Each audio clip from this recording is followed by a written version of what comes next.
Bonjour et bienvenue dans ce deuxième épisode. Aujourd'hui, je vais aborder un sujet qui me fascine, le fonctionnement de notre cerveau et la manière dont il crée notre rapport au monde. Et tu vas voir que tout n'est pas si intuitif que ça. Bienvenue dans ton calendrier de l'avant du mindset. Pendant tout le mois de décembre, nous allons traiter développement personnel, psychologie, entrepreneuriat pour préparer l'année qui s'en vient. Je te souhaite une très bonne écoute. Notre cerveau est une machine fascinante. Tous les jours, on découvre de nouvelles choses à son sujet. Et pour un utilisateur des techniques de PNL, d'hypnose, d'autres techniques qui nous aident à exploiter certaines fonctions, certains modes de notre cerveau, souvent, je me fais reprocher par des psychologues, des scientifiques, que notre approche est une pseudo-science, qu'elle n'est pas prouvée, que c'est des bullshit en gros. Sauf que aujourd'hui, les neurosciences commencent à mettre des mots sur des techniques qui sont employées depuis très longtemps, dont on ne connaît pas exactement le fonctionnement, mais qui marchent.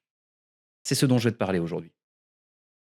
Petite question avant de commencer, est-ce que quand tu as fait tes lacets pour la dernière fois, ou alors que tu t'es fait ton café, ou même que tu allais te laver, est-ce que tu as réfléchi consciemment à chacune des étapes? Ou est-ce que tu as agi potentiellement en pensant à autre chose? Parce que notre cerveau est le champion pour nous faire automatiser des choses, pour nous faire agir de manière inconsciente, de manière à nous économiser de l'énergie. Ce qu'il faut savoir, c'est que le cerveau, c'est une véritable usine à gaz. Il est un gros consommateur de ressources énergétiques et que pour nous faire gagner du temps, de l'énergie, des ressources, il va essayer d'automatiser un maximum de choses. Il y a des livres qui traitent du sujet, le pouvoir des habitudes, etc.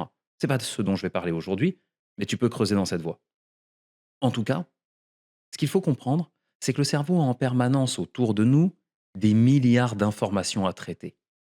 Ça va de la luminosité ambiante jusqu'à un petit bruit qui pourrait apparaître, la température ici ou là, la position de tous les objets qui t'entourent.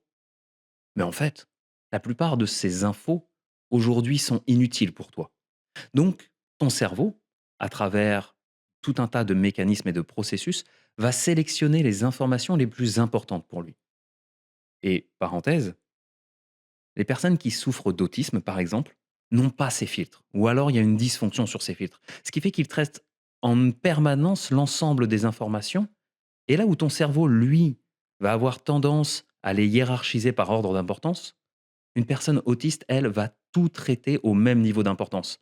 C'est pour ça qu'il y a, et c'est une très belle initiative, certains centres commerciaux qui proposent des plages horaires le matin dédiées à des personnes autistes de façon à baisser l'intensité des lumières, baisser le volume sonore, de façon à ce que ces personnes ne soient pas trop agressées là-dedans. Si on revient à ton cerveau, par souci d'économie, va automatiser énormément de tâches. Regarde, quand tu as passé ton permis de conduire, au début, il fallait vraiment te concentrer sur la pédale d'accélérateur, l'embrayage, le frein, le passage de vitesse, gérer le volant. Et puis au fur et à mesure où tu vas répéter ces actions, ton cerveau va les automatiser. À tel point qu'aujourd'hui, tu peux discuter, faire des choses. Il y en a certains, mais pas moi, qui utilisent leur téléphone en même temps qu'ils conduisent, etc., etc. Donc ton cerveau va automatiser pour te faciliter la vie. Mais le problème, c'est qu'il va aussi automatiser de mauvaises habitudes. Des choses qui sont pas forcément bonnes. Ou alors qui ont pu être bonnes pour toi dans un certain moment, dans un certain contexte, mais qui aujourd'hui vont te desservir. Et le problème, c'est que ces habitudes, elles vont devenir inconscientes. C'est des choses que tu vas faire spontanément sans réfléchir. C'est là où le SRA, si tu en as déjà entendu parler, le système réticulé activateur, c'est une partie de ton cerveau qui va te permettre de choisir les actions à faire, qui va te permettre de choisir les niveaux de conscience. En gros, ce sur quoi tu dois mettre ton attention. Est-ce qu'il t'est déjà arrivé de choisir une nouvelle voiture, un nouvel objet, quelque chose que tu veux t'acheter? Et d'un coup, tu te balades et tu as l'impression que les rues sont remplies de cette voiture. Tu sais, moi, il y a quelque temps, je réfléchissais à vouloir m'offrir une Tesla et d'un coup, je vois plein de Tesla. Alors, la question, c'est est-ce que d'un coup, le monde s'est mis à acheter plein de Tesla parce que, et là, certains gourous te diront oui, mais c'est le pouvoir de la visualisation, l'univers a créé ce que tu as pensé. Non, pas exactement, en fait. Ton cerveau a juste mis son focus sur ce que tu lui as demandé. Et comme tu penses à une Tesla, forcément, il t'en fait plus voir. Ça, c'est le principe, c'est la fonction du SRA, du système réticulé activateur. L'objectif, pour nous, si on veut pouvoir modifier des comportements automatiques et donc récupérer du leadership sur notre vie, récupérer un petit peu de contrôle, ça va être de l'activer, de l'utiliser de manière consciente. Et comment on va faire ça? On va se placer en observateur de nos propres comportements, de nos propres actions. En faisant ça, c'est ton cerveau préfrontal, c'est une partie du cerveau qui régule la réflexion consciente et les prises de décision. En faisant ça, tu vas t'appuyer sur cette partie du cerveau pour reprendre le contrôle en quelque sorte. C'est pas très compliqué, mais ça demande des efforts, ça demande de la pratique. En quelque sorte, tu vas t'imaginer dans un cinéma et sur l'écran, tu vas projeter le film de ta vie. Tu vas projeter tes actions et tu vas les observer sans aucun jugement. Simplement, tu vas te regarder agir. Si tu as creusé un petit peu sur des méthodes type méditation de pleine conscience, c'est exactement ce qu'on fait. On accepte une pensée, une idée, quelque chose qui débarque et on l'observe sans la nourrir, sans l'alimenter, simplement en observant la pensée comme un nuage qui passerait dans le ciel. On l'observe, on le regarde et on le laisse passer. Eh bien, le principe ici, pour mettre de la conscience, c'est exactement pareil. Observe-toi à la troisième personne. Prends du recul. Prends volontairement une sorte de break et pose-toi certaines questions qui vont t'y aider. Par exemple, dans cette situation-là, qui génère telle ou telle émotion, qu'est-ce que je ressens à l'intérieur? Et tu peux aller, on verra pendant cet épisode que le corps t'envoie des signaux, vraiment des signaux physiologiques. Quand tu es stressé, tu as le rythme cardiaque qui monte, la boule au ventre, les épaules qui tombent vers l'avant, etc., etc. Et donc, quand toi, tu ressens une émotion, quelle qu'elle soit, tu peux même essayer de la ressentir dans le corps, te concentrer, voir où est-ce qu'elle se manifeste. Est-ce que c'est une sensation d'étouffement qui te serre la poitrine? Ou au contraire, est-ce que c'est de la légèreté dans le bas du dos, dans les épaules, etc., etc. Et puis, pose-toi cette question. Qu'est-ce que l'émotion est en train de me dire? Quel est l'enjeu pour moi dans la situation que je vis? Mon formateur en psychopathologie nous disait toujours ça.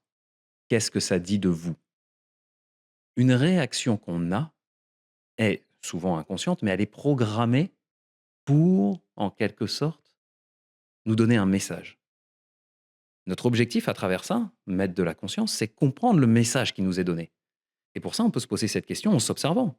Quel est le besoin qui n'est pas nourri chez moi dans ce comportement que je suis en train d'avoir, dans cette colère que je suis en train de faire, ou même dans ce comportement que j'ai en automatique que je n'arrive pas à changer? Quelle est la valeur en jeu qui est respectée ou non?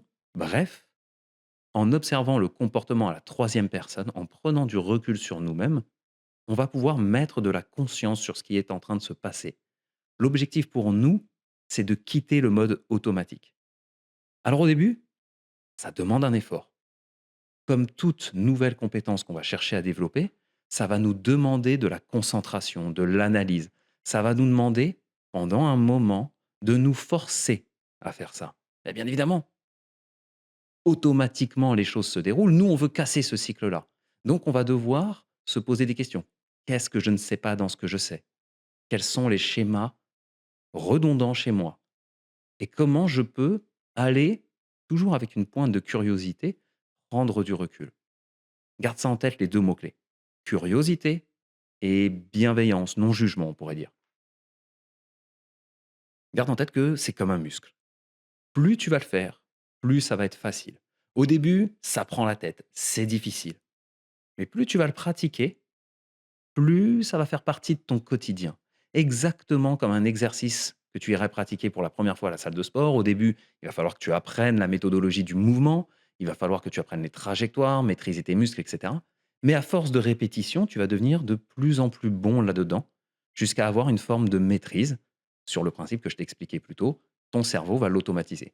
Et bien là, c'est pareil. On va devoir automatiser une désautomatisation.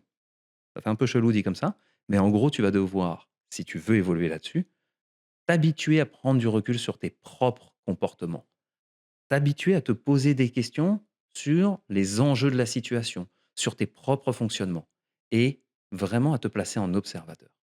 La méditation de pleine conscience, c'est une technique qui est excellente pour ça, surtout pour les personnes qui, peut-être comme moi, ont un espèce de bouillon mental permanent. Ça permet de se placer en observateur, décrypter ce qui se passe chez nous et ensuite se dire: «OK, bah, est-ce que j'ai vraiment envie d'agir comme ça? Quelles sont les opportunités que j'ai?» et cetera, et cetera. Bref, tu l'auras compris, le premier truc à faire quand tu veux changer, c'est de faire monter ton niveau de conscience. C'est de ne pas rester dans le mode automatique, mais c'est de décrypter les comportements, les enjeux, les peurs, les croyances et ensuite d'aller se poser les bonnes questions et ça, c'est l'objectif de ce podcast, c'est l'objectif de tous ces épisodes, c'est de te donner les clés pour te poser les meilleures questions possibles. Je te souhaite une très bonne journée.